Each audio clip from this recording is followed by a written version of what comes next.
সুপ্রিয় দর্শক শ্রোতা, আসসালামু আলাইকুম। রয়্যাল এগ্রো চ্যানেলে আপনাদেরকে স্বাগত জানাচ্ছি। তো আজকে খুবই মজাদার একটা ভিডিও বানাতে চলেছি।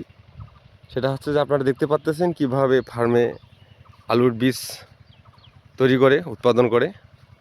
তো আসলে যে কোনো বীজ যদি আপনারা তৈরি করতে যান, উৎপাদন করতে চান, অবশ্যই আপনাকে দক্ষ কারিগরের মতো করে এভাবে বীজটা উৎপাদন করতে হবে। এভাবে উৎপাদন করার মেন কারণ হচ্ছে যে বাইরের থেকে যেন কোনো পোকা আক্রমণ করতে না পারে।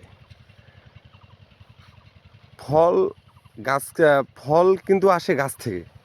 আপনার গাছটা যদি সতেজ থাকে তাহলে আপনি একটা ভালো ফল পাওয়া সম্ভব। ঠিক আছে? তো এই যে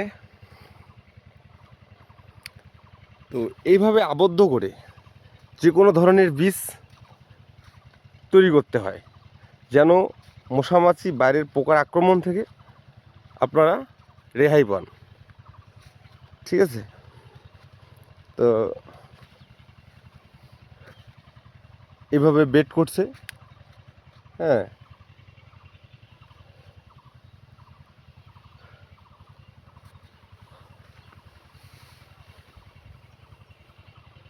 অনেক একটা জায়গা জুড়ে। তো দর্শক, ঠিক আছে, আপনারা সকলে ভালো থাকবেন, সুস্থ থাকবেন। এরকম নানান ধরনের কৃষিমূলক তথ্য পেতে অবশ্যই আমার চ্যানেলটি সাবস্ক্রাইব করে রাখবেন। আর আমার চ্যানেলের বড় ভিডিওগুলো আপনারা চাইলে ঘুরে দেখে আসতে পারেন। ঠিক আছে, আজকের ভিডিও এখানে শেষ করতেছি। আল্লাহ হাফিজ।